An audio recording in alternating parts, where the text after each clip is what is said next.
وقعي كاب قعزو سماي سمايات صحافي ملقيتا برها إذا الصعب تحستو صمعنا يتا 330 قصعات زحازتن عبقل تشحن عسران كلتن بملقيتا أبراهام بإنجليزينيا استتصعفتن The 11-year-old man اتبل مصحافيو إذا زانتا جرعاليت نايت تبعات وسيخو بوحد عاقن نابس نصحف إيرترا زقلاقل زلو فريات والكازانتا مالت أوتوبايوغرافي إيو فلاي دما أكال نايت نغار مالت صحافة أمدلاي حاسو زبل زلون بسرتي بزعبا قزا نبسخا مصحف نوري زبل نبسا قصاصي موت السانة أوشتتم قيان لعلقيان زفتصو مجاقانو دك هزبي تعابعيبو زلو إيرتراوي قدلاو زانتايو عجقن قزي آخيلوس انه نقدلاو تصواو مس دحرؤ السعابة تاريخ حويسو نوانا تاتو ينقر الزانتازي زانتا قالسي انصار مقزاتي زانتا موزيكا زانتا سدت زانتا خلبتبت زانتا لوهات زانتا لقسي زانتا متحقاز زانتا حياونت زانتا من انتخالوت منبر زانتا قنوع محدرا قزي زانتا بتسفان منبر زانتا بالدهوتات زانتا مسآن زانتا مركاب زانتا فقري زانتا حدارن زانتا عود كين كاموصانيو ملوغيت ابراهام حفارن تفتاون قلعه خويني عبيو ولاديتو ترار سلازنبرا دغه وصي خمدلاي مس مزانو خصاوت اي فقدالون نبرا مس غزي ملوغيتا بسرت صنعاتها حزا ولاديتو ناي مقوام بحر طريو بزي كازي نتابلع لإيرتران هزبان تسجديدو زنبره مغزاءتاو سرعات كصلون كقاومون ون جمره ملقيتان إيرتراويان تقادلتن حرنت ناصنتن غنا ود 10 عامت كليو كناديوم جميرو ابشحن 974 هزب سمرا نتقادلت خلتين ودبات إيرترا عرق ناوك زاغر بأجرن مكاينن كوحز مسرائه اتود 10 عامت قلعه هنطينتو نمرواي نابين سلمنتاي نخيد كم زلوخ غنازبه مسعاركو نقدميت مرشه بأجر دما وكزاغر بصيحو نتقادلتن فلما اوان رايوم غنا ود 10 عامت كوينو بأجرو نزاغر زبصحو وسانه كاب احدره علاماتاتو نمفصام زخونه يخون شجر كم زي سعرو زمت فصامه سلا زخونلو لبو بحبن تملئه اتا اخيبا نايتن كلتو ودبات ملقيتا بزعبا ناصنت إيرترا بحاده خلت ليتكون كخون كم زخل كحلم درخو لعلو خلو غنا بزعبا نفسو زنبرو أطمامتا سماي سقلو أبز مدايزي نوك زاقر بإقرين بزي مسنيتان كبتصح كاب كالكو كما يزبل ترير سب من كوني اللي يزبل حساب أسرط علو بدحر زافت سامي زيا تقادل تمركابن مسآتو مقدالن كداماي علاما هيوتو قبرو أبقز يبون عبيت بزعبا تقادل تقعلو لخلو تحابي إخا مسماع سرحيلو تتححزو أبشحن 975 بسرعات درق قبل الحزب سمراز ورد قفعي سمبرات قدفلو اتناي وكزاقر قعزو أدفافيرو تقادل تنخر إلمن دفرا قعزو حاسيبو نعاركم قيد أمينو كيدومون أبوغن نايت أنحومن وقاعدا قاقيروم أبشكلتا أقورابيتوم ناب عد منقود تخوص دوم كوم قلعو دك من دفرا رخيبوم تقورابيتوم ناب تعد مريحوم تقادلتي أبونا يترخبون مليسو أب 10 عامتو مزمدو قلعا تقادلت خنادي نخرن كيدو انتقونا أبونا يتصنحون نتقادلت مركاب كند علاما هيوتو زقبر ملقيتا كوم نابله وك دبا عد شماقله عد قنصي ጸዓዘጋ እምባደርሆ ሃሰው ኢልዎም ወክድባ ድማ ሕቱ እትምልስ ኮይና ተረኽበት ኣብ ኣጋ 13 ዓመት ዕድሚኡ ምስተጋደልቲ ተሓኤ ተራኺቡ የግዳስ ኩንታል በሊዕኻ ተመለስ ተባሂሉ ናብ ኣስመራ ክምለስ ተገዲዱ ጸኒሑ ንሰለስተ ዕሩኹ እሚኑን እምባደርሆ ቅንዕሞ ዕድል ገይሩ ምስተጋደልቲ ህዝባዊ ግንባር ሓርነት ኤርትራ ተራኸበ የግዳስ ሕጅውን ኩንታል በሊዕኹም ተመለሱ ስለዝተባህሉ ሓዚኖም እቶም ሰለስተ ዕሩኽ ንኣስመራ ክምለሱ ተፋንዮሞ ንሱ ግን ዕድሉ ክፍትን ወሰነ ምስ ሓደ ኣብኡ ዝረኸቡ ዓብዱ ዝበሃል ከምኡ ቆልዓ ካልኦት ተጋደልትን ተተቐበልዎም ሃሰው እናበሉ ከለዉ ብማዕዶ ተጋደልቲ ተሰሪዖም ክመፁ ረኣዩ ምስ ቀረብዎም ነገር ተገላቢጡ ረኸብዎ እቶም ናብ ኣስመራ ክምለሱ ዝተፋነው ዕሩኹ ካላሽንኮቭ ተሰኪሞም ምስቶም ተጋደልቲ ተሰሪዖም ደኣ ደበኽ በልዎም ሙሉጌታ ብቕንኢ ክመውት ደለየ ሓደ ካብቶም ተጋደልቲ ተሓኤ ህንጢነቱ ምሳስ ተባሃለ ካላሽኑ ሃቦሞ ሕልሙ ተጋህደሉ ሙሉጌታ ክጋደል ወሲኑ ኣዕሩኹ ግን ኣብ ናይ ሓደ መዓልቲ ጻንሖቶም እቲ ሃልክን ጥሜትን ኣኺሉ ተሪፍዎም እዩ ናብ ኣስመሮኦም ድማ ተመለሱ ሙሉጌታን ካልኦት ብርክት ዝበሉን ካብ ተፈላለየ ቦታታት ተኣከቡ ተዓላሞ ግን ብመኪና መቐርካ ሓበላ እናበሉ ኣቁርደት በፂሖም እቲ ዝቐጸለ ጉዕዞ ናብታ ካብ ኣቁርደት ከባብ 160 ኪሎ ሜትር ርሒቓ ትርከብ ከርከበት ግን ብእግሪ እዩ ነይሩ ጽንዓትካ ዝፈታትን ጉዕዞ ከምዘይ ብጻሕ የለን ናብታ ወታደራዊ ታዕሊም ዝቐሰሙላ ከርከበት በጽሑ እቲ ጉዕዞ ነቲ ምቾት ዝለመደ እግሪ ቆልዓ ኣዝዩ ኣድካሚ እቲ ኣብ ጉዕዞ መኪና ከለዉ ላምባ ብዝተንከፎ ሓርጭ ገይሩ ዝተሰርዐ ገዓት ድማ ነቲ ጥዑም ዝለመደ ከርሲ ሙሉጌታ ሕማም ዘስዕብ ኮነ ኣብዚ ህሞት ሕያውነትን ስለ ካልኦት ነብስኻ ምሕሳምን ካብ ሓደ ብኣተዓባቢኡ ሃይማኖቱ ዝመጻሉ ቦታን ፍልይ ዝበለ እብራሂም ዝበሃል ወድ ደንከል መዘንኡ ተዓላም ረኸበ እብራሂም ሽግሩ ርእዩ ነቶም ዓለምቲ ድራር ኣብ ክንዲ ገዓት ቅጫ ቅየረሉ ሓተተሉ የግዳስ ንሓደ ሰብ ተባሂሉ ፍሉይ ኣተሓዛ ከምዘይግበር ተነግሮ ስለዚ እታ ንጎህንጎ ትወሃቦም ደረቅ ቅጫ ንሙሉጌታ ድራሩ ክትከውን ሓቢኡ ከቐምጠሉ ጀመረ ልብ ሙሉጌታ ብሕያውነት ኢብራሂም ተማሪኻ ትኽትንፋስ ኣዕሩኽ ድማ ኾኑ ምስቲ ኩሉ ሃለኽለኽ ታዕሊም ደረቕ ባነ ጥራሕ በሊዕኻ ምውዓል እታ እንኮም ርጫ ኾነት ድሕሪ 2 ወርሕን ፈረቓን ታዕሊም ተዛዚሙ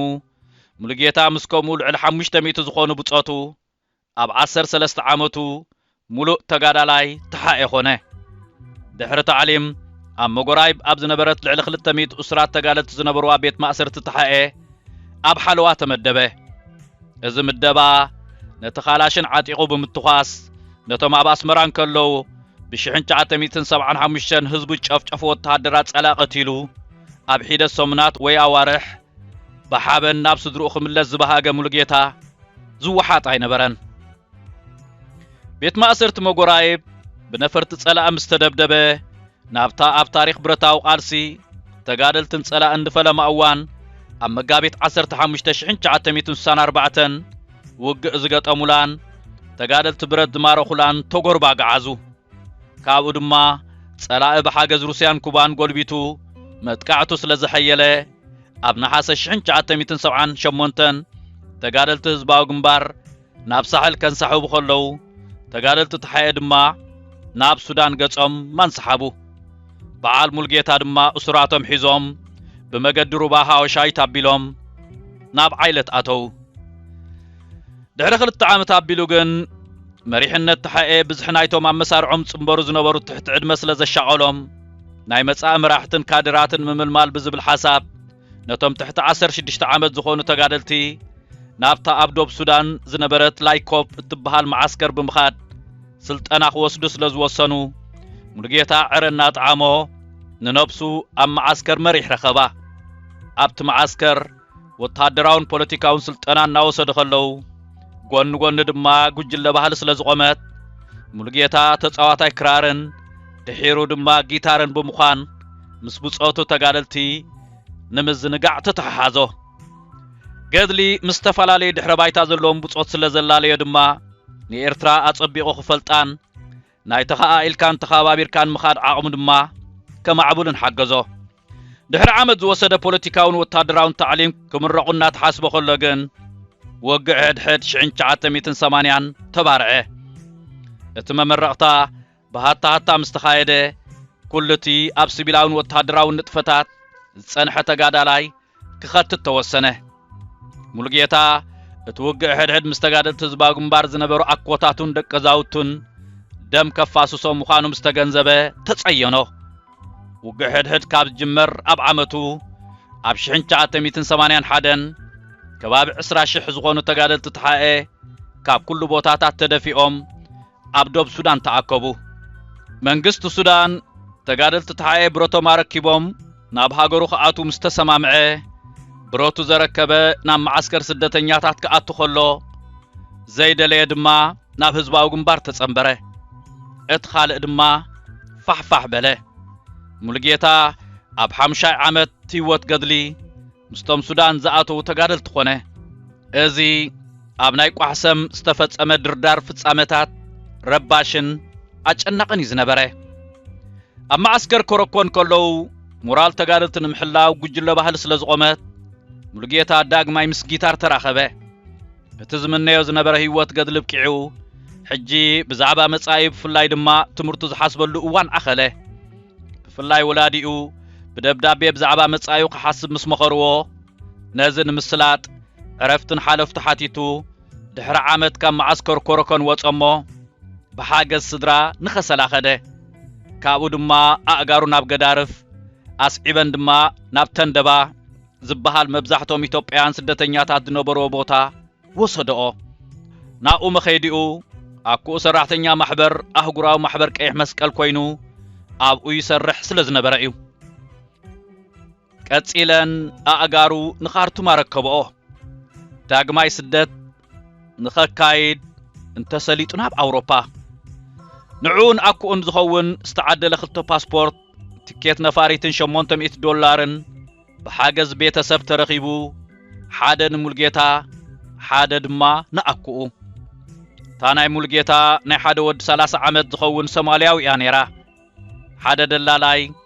እቲ $800 ንመውፅእ ቪዛን ካልእን መሳለጢ እኹል ከም ዘይኮነን ሓንቲ ካብተን ፓስፖርትን ቲኬትን ነፋሪትን ክሽየጣ እሞ ካብኡ ዝርከብ ገንዘብ መመላእታ ክኸውን ምኽሪ ሃበ እዚ ኣጋጣሚ እውን ኣብ እዋን ጸበባ ምእንቲ ካልኦት ምንባር እንታይ ማለት ምዃኑ ሙሉጌታ ዳግማይ ንኽምስክር ኣብቅዖ ኣኩኡ እቲ ናቱ ተሸይጡ ሙሉጌታ ክጥቀመሉ ፍቓደኛ ኾነ እሞ ሙሉጌታ በቲ ሰናይ ተግባር ኣኩኡ ዝብሎ ጠፍኦ መስከረም 1983 ሳንጡ ተሓንጊጡ ናብ ኣውሮፓ ምዃኑ ጥራሕ እምበር ብልክዕ ናበየነይቲ ሃገር ምዃኑ ናብ ዘይፈልጦ ቦታ ክኸይድ ናብ መዕርፎ ነፈርቲ ካርቱም ብታክሲ ተበገሰ ኣኩኡ ዝኾነ ነገር ከየጋጥሞ ክገብሮ ብዛዕባ ዘለዎ ነገራት ኣብታ ታክሲ ከይተረፈና ዘኻኸሮ ይጓዓዝ ስለ ዝነበረ መሊሱ ጭንቀት ወሰኸሉ ነዚ ከምዚ በለ ዘይሕጋውን ዝተጠናነገን መስርሕ ምስላጥ መገሻ ጋሻ ዝነበረ ወዲ 18 ዓመት ሙሉጌታ ዳርጋ ደንዚዙ እዩ ነይሩ ኣብ ውሽጢ እቲ መዕርፎ ነፈርቲ ሓደ ሰብ ናብ ዘዝመርሖ ካብ ምኻድን ዝተባህሉ ካብ ምግባርን ሓሊፉ ብገዛእ ፍቓዱ ዝገብሮ ነገር ኣይነበረን ልቡ እናተናወፀት ኣብ ሕልሚ ዝመስል ኩንነት ኣትዩ ነበረ ኩሉ ሰሊጡ ኣብ ነፋሪት ደይቡ ጉዕዞ ተጀሚሩ ህይወት ድማ ኣብሪራ ኣብ ፓሪስ ዕለበቶ ኣብ ፓሪስ መን ከም ዝቕበሎ ናበይ ከም ዝኸይድ ዝፈልጦ ነገር ኣይነበሮን ዕድለይ ኢሉ ሆቴል ክሕዝ ሓሰበ እሞ እንተሓተተ እቲ ዝሓሰረ $50 ንሓደ ለይቲ ምዃኑ ተነግሮ ኣብ ኢዱ $200 ጥራይ ንዝሓዘን ትኺሉ ካብ በረኻታት ኤርትራ ንዝመፀን ተጋዳላይ ዘናውፅ ክስተት እዩ ነይሩ የግዳስ ሽዑውን ሕያውነት ባዕላ ትርጉማ እንታይ ምዃኑ ግድን ዝተጨነቐ ሙሉጌታ ከተርእዮ ደልያ ሓደ ሱዳናዊ ሰደደትሉ እቲ ሱዳናዊ ኣብ መዕረፍ ኣጋይሽ ዩኔስኮ ብዝሓሰረ ዓራት ክሕዝ ከም ዝኽእል ሓቢሩ ብታክሲ ወሰዶ የግዳስ ኩሉ ዓራውቲ ተታሒዙ ጸንሖ ሻቁሎቱ ዛየደ ኣብ ማእከል ከተማ ፓሪስ ናብ ቤት ጽሕፈት ቱሪዝም ከይዱ ዝሓሰረ ሆቴል ክሕብርዎ ከም ዝኽእሉ ነጊርዎ ناب قدايو خده ناب اوغن كميلي يخد حجون حياونت دبخ بلد لك 10 تخلتو زخونو قلعو شقرو رئيوم ገንዘብ አዋጽዮም ቲኬት ናይ ባቡር ቆረጽሉ እቶም ቤት ጽሕፈት ድማ $30 ንሓንቲ ለይቲ ዓራት ረኸብሉ ካብኡ ግን ናበዩ መን ይድሃይ ክገብር በታ አኩ ኣብ ሱዳን ኮሎ ዝሃቡ ቁጥር ቴሌፎን ኣብ ዓጣልያን ናይ ዝርከብ ቤተሰቡ ደዊሉ ሓደ ዘይፈልጦ ሰብ ተቐቢሉ ኣብታ ሆቴል ክጸንሕ ነገሮ ምስ ቤተሰቡ ክዘራረብ ከም ዘይክእል ምስ ፈለጠ ገና ኻባዳው ቶማስ ገርት ከምዘይ ወጸ ተረደአ ኣብ ፓሪስ 4 ናይ ጭንቅ መዓልታት ተحلፈ እቲ ናይቶም ሰውየር ዝመስል ዛንታ ሕልኽላኽ ይቅጽል ኣብ ራብዕቱ ሓደ ቶሚ ዝበሃል ሰብ መጺኡ ነታ ናይ ሶማሊያ ፓስፖርት ወሲዱ ካልእ ፓስፖርት ሃቦ ነታ ሓዳስ ስሙ ኸጽንዓ ሓቢሩ ንምሸቱ ናብ ዘይፈልጦ ቦታ ክወስዶ ኣውቶቡስ ተሰቕሉ ድሕሪ ነዊሕ ናይ ለይቲ ጉዕዞ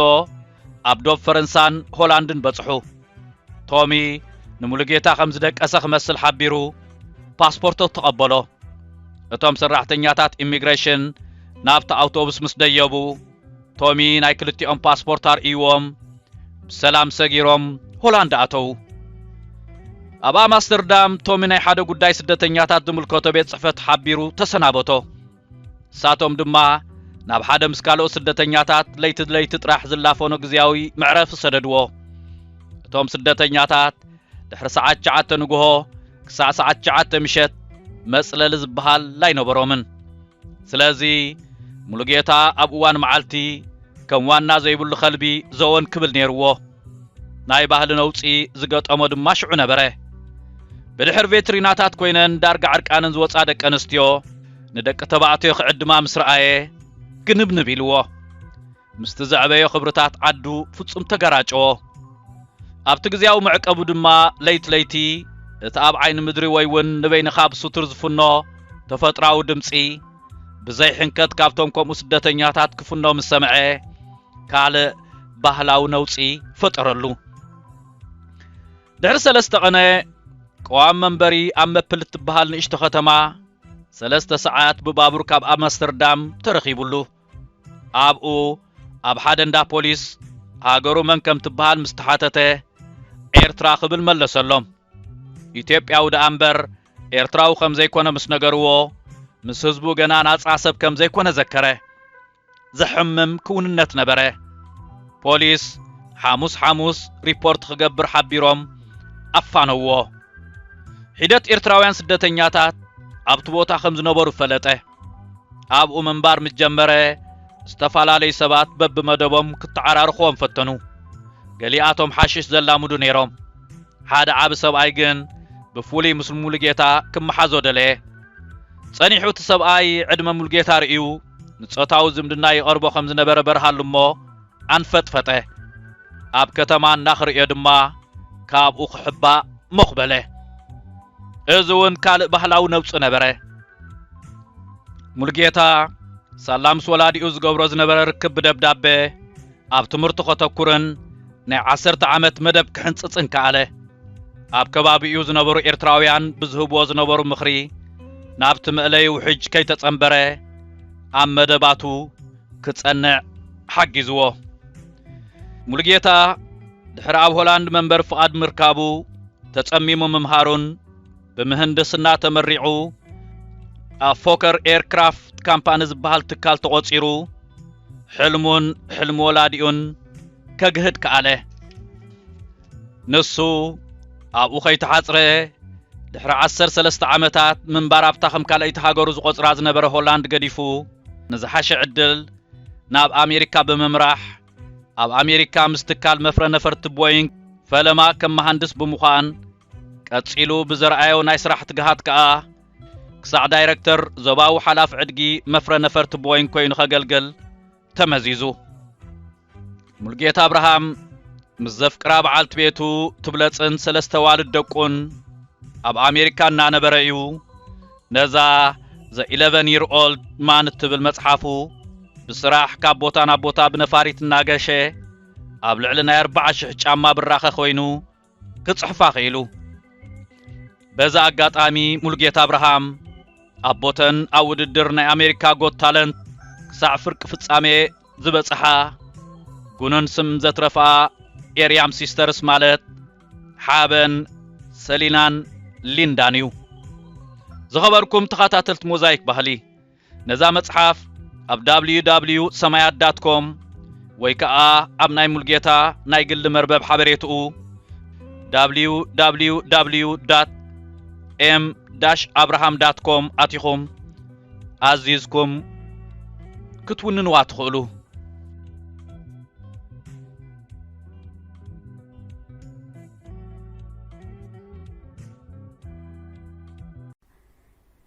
بسرات نفكرت نباب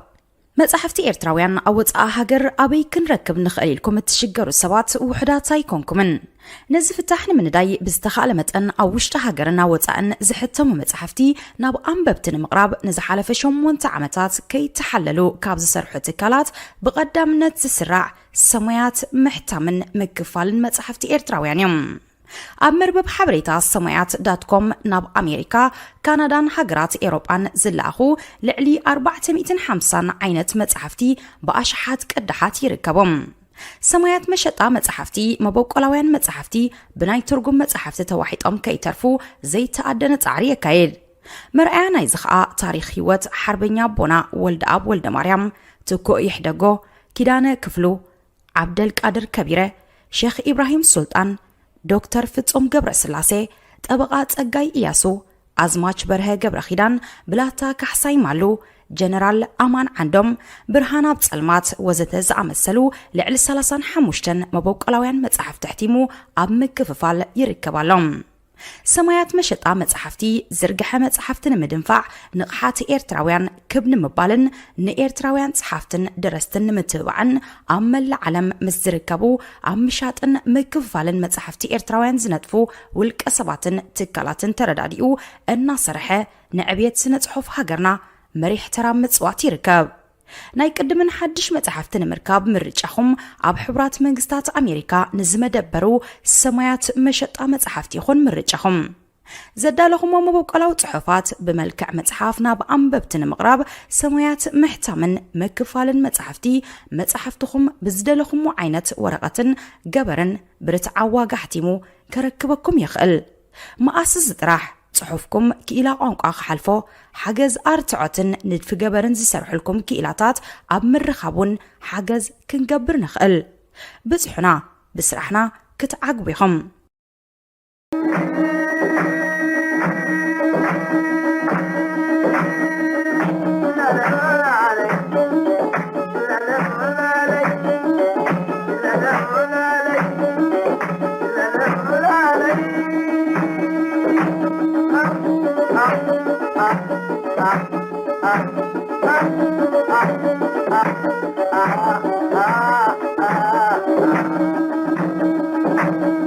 Hasta